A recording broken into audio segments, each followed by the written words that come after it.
السلام علیکم ورحمۃ اللہ وبرکاتہ۔ اللہ رب محمد صلی اللہ علیہ وسلم، نحن عباد محمد صلی اللہ علیہ وسلم۔ ناظرین کرام، آج کے اس واقعے میں ہم سنیں گے کہ اللہ کے رسول مصطفیٰ جان رحمت صلی اللہ علیہ وآلہ وسلم جب رابعہ بصری رضی اللہ تعالیٰ عنہ کے باپ کے خواب میں تشریف لائے تو میرے آقا نے رابعہ بصری کے باپ کے ہاتھوں ایک چٹھی لکھوائی تھی۔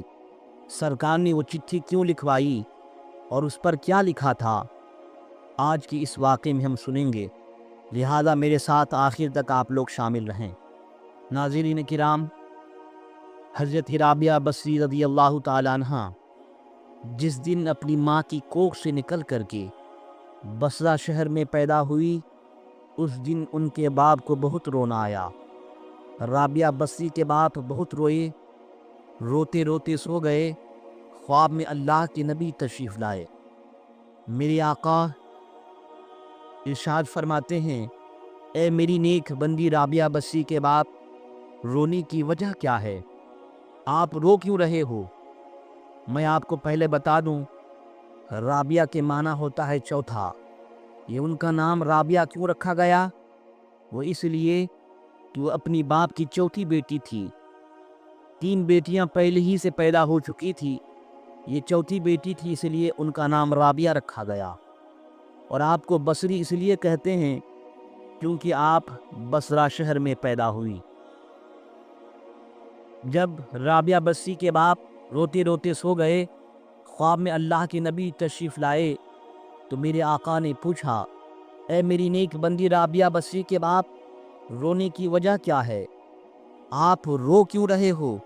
تو رابعہ بصری کے باپ کہتے ہیں، سرکار غریبی ہے۔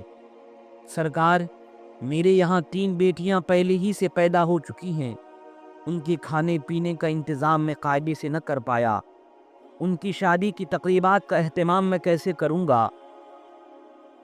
حضور، میں ابھی یہ سوچ ہی رہا تھا کہ یہ چوتھی بیٹی بھی پیدا ہو گئی۔ میں بہت پریشان ہوں، میں بہت بے چین ہوں۔ میرے گھر کی مفلسی خوشحالی میں کیسے تبدیل ہوگی؟ میری گھر کی غریبی خوشحالی میں کیسے تبدیل ہوگی؟ آقا، میں ابھی اسی فکر میں تھا، اس لیے میں پریشان ہوں۔ میرے آقا نبی کریم مصطفیٰ جان رحمت صلی اللہ علیہ وآلہ وسلم نے ارشاد فرمایا، اے میری نیک بندی رابعہ بصری کے باپ، ایک کاغذ اور قلم لے کر آؤ۔ اب خواب ہی میں رابعہ بصری کے باپ ایک کاغذ اور قلم لے کر آئے۔ میرے آقا فرماتے ہیں، ایک خط لکھو، ایک چٹھی لکھو۔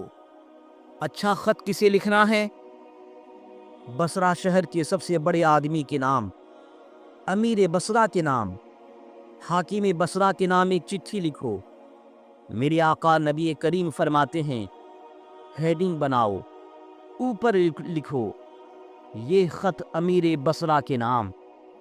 اس کے بعد میرے آقا نے رابعہ بصری کے باپ کے ہاتھوں جو جملہ لکھوایا تھا، اگر آپ کے دلوں کو چھو جائے تو کمنٹ میں ایک مرتبہ سبحان اللہ ضرور لکھیے گا۔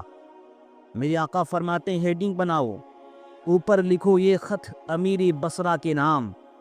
اس کے بعد میرے آقا فرماتے ہیں، نیچے لکھو، اے امیر بصرہ، روزانہ تم میری بارگاہ میں محبت سے درود شریف پڑھتے تھے، کل رات تم نے کیوں نہیں پڑھا؟ جرمانہ ادا کیجیے۔ درود شریف پڑھنے میں ناگا کیوں ہو گیا؟ پینالٹی دیجیے۔ اللہ اکبر۔ میری آقا فرماتے ہیں، آگے لکھو، اس جرمانے کی قیمت کتنی ہوگی؟ 400 چاندی کے سکے دینے پڑیں گے۔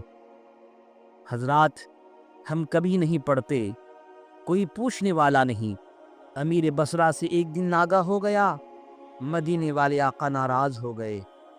صبح کو اٹھنے کے بعد رابعہ بصری کے باپ اس کاغذ کو لے کر کے امیر بصرہ کے مین گیٹ پر پہنچے، اور مین گیٹ پر پہنچنے کے بعد واچ مین کو اس نے وہ چٹھی دی اور کہا کہ اپنے آقا کو لے جا کر دو۔